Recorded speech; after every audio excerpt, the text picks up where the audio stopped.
Magandang araw po at magandang gabi sa mga nakakapanood sa gabi at sa lahat po ng naabot ng video nito. Welcome po dito sa AMBO Away Mix Videos. Ngayon po ay pag-uusapan natin itong video na ito. Patungkol po ito sa secret weapon ng Amerika. No? Bago po ito at sabi ng mga nakasurvive, ngayon lang po nila naranasan itong klaseng weapon na ito at ginamit pa sa kanila, sabi ng nakasurvive. No? Kung tawagin daw po ito ay mysterious weapon or sonic cannon or sonic weapon ng Amerika, para makita po natin kung ano po yung epekto nito sa tao dahil talagang powerful daw po ito. Tingnan po natin itong video ni Wiyon o Wayon at bigyan po natin ito ng ating reaction and commentary. So i-play na po natin para mapanood na natin. On the night of January 3rd, Venezuela's capital, Caracas, was attacked by the U.S. military. The Americans bombed several military facilities in and around Caracas, and then sent in choppers to abduct Venezuela's president, Nicolas Maduro. Maduro and his wife were sleeping at the Fuerte Tiuna military base. A number of senior Venezuelan officials lived there, and the base was among the locations targeted by the American strikes. Then, Delta Force commandos were lowered into the compound and they proceeded to capture Maduro. But the commandos still had to face dozens of guards who were protecting the Venezuelan president. Many of them were from Cuba because Maduro reportedly trusted Cubans more than his own security staff. But dozens of the guards were slain while the Americans extracted Maduro. One of the survivors, however, has given an eyewitness account of the raid. He said that they were completely outmatched by the American soldiers, and one part of his testimony stood out. He claimed that the U.S. military used a powerful sonic weapon which brought the guards to their knees. The survivor recounted that many of the guards started bleeding through the nose, and some even vomited blood. Grabe, no? Yung naka-experience nito, talagang dudugo yung ilong mo at susuka ka ng dugo. Either kung na-expose ka ng masyado dito sa sonic weapon na to, no? Parang radio signal ito no? Mamamatay ka dito, no? At may sinasabi pa daw na talagang halos parang puputok yung utak mo pag narinig mo daw ito, talagang mabubulabog kayo, no? Para ito siguro ginagamit sa mga yung pantaboy ng daga, no? Yung parang radio signal na kung saan talagang dadalihin yung internal organ mo, no? Hindi natin alam kung paano. Kaya nga sinasabi na secret weapon. So ginamit ito sa mga sundalo nila at talagang overwhelmed yung US dito dahil marami din yung forces, pero imagine wala pong namatay kahit isa sa mga sundalo ng US. At yung dinukot nila, nasa base camp po yun, nasa loob ng military base. At protektado po yun ng mga sundalo, daan-daang mga bodyguard, mga sundalo po yun. Pero, napakabilis lang at napakadali lang nilang nakuha si Maduro ng ganun-ganun na lang. Dahil dito, sa secret weapon na to, na tinatawag na sonic, no? Sonic weapon.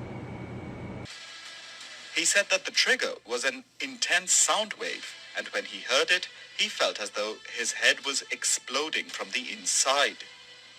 So, does this mean that the US now has sonic or ultrasonic weapons?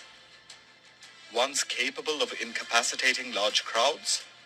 Well, the Americans have had something like that for years, and they even sell it to other countries. This is the LRAD 450, mounted on a Serbian Land Rover. LRAD stands for Long Range Acoustic Device, and the Americans have been using these for years. They are sound cannons, which are usually used as specialized loudspeakers, but they can also be weaponized and used for crowd control.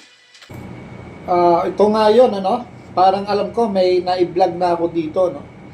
Ginagamit ito sa crowd control at mukhang hindi na ito, sound wave po ito, Hindi na ito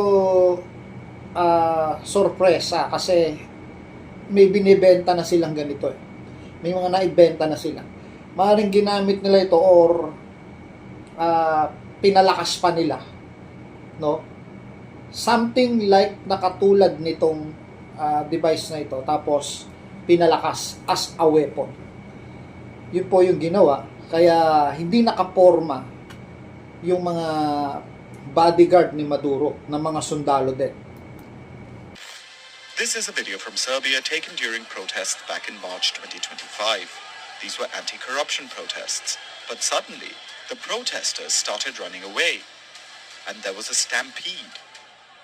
It was reportedly caused by the Serbian police using a sound cannon to disperse.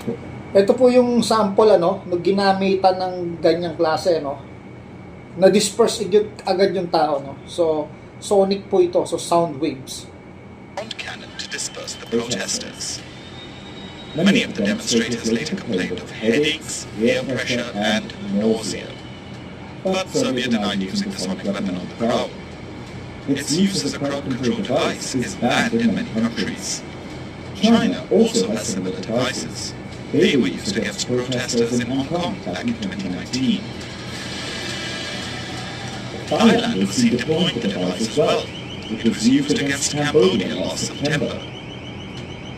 The company that makes this device says that there are mobile versions available, which can be mounted on helicopters.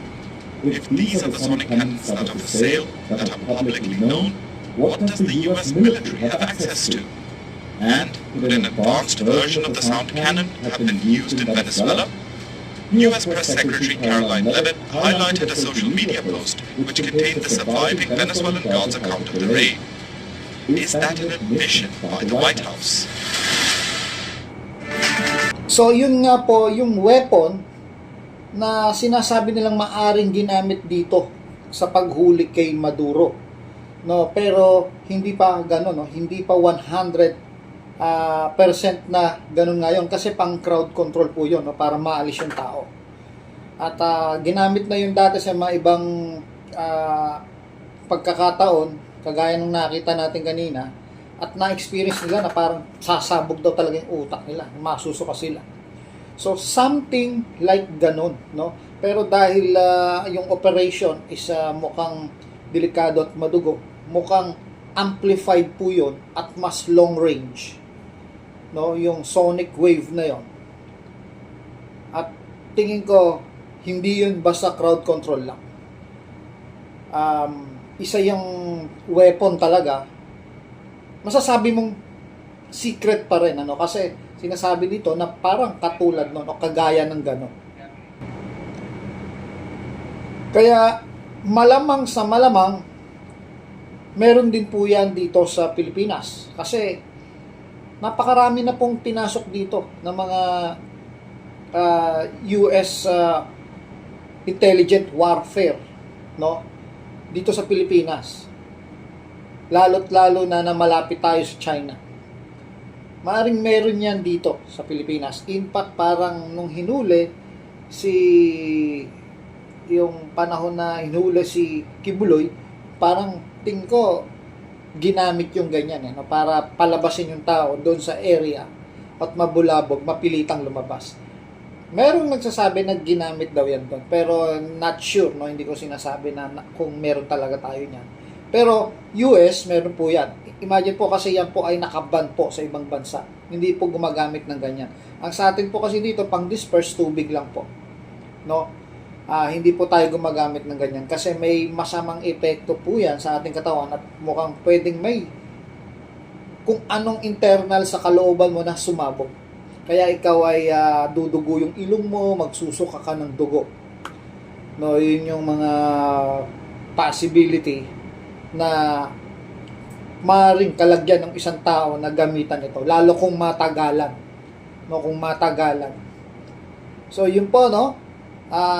So, iba na talaga ang labanan ngayon, no? Kung talaga magkakaroon ng isang World War III, mukhang gagamitin talaga yan. May mga possibility, yan, ginamit na nga ngayon, no? So, may mga possibility na gagamitin ulit yan. So, hindi natin alam. So, sana lahat ng mga kaganapan ngayon ay maresolba sa isang diplomasya o maayos na usapin at hindi na dumating pa sa gera or isuko na nila yung kanilang ideolohiya. So ang Panginoon po ay kumikilos, alam nating nandyan lang po siya. Maaaring ang isang leader ay bawian niya ng buhay para lang hindi matuloy yung mga masamang balak nito para maghari ang kapayapaan. Pwede pong mangyari po yun. Wala pong imposible sa Diyos. So, hanggang dito na lang po at maraming salamat po sa pagsuporta sa channel na ito. At patuloy tayong manalangin na ang kapayapaan ay tuloy-tuloy na maghari hanggang sa mga susunod pang taon para sa ating mga anak at mga kabataan. Ito po ang Aboy Mix Videos, hanggang sa muli.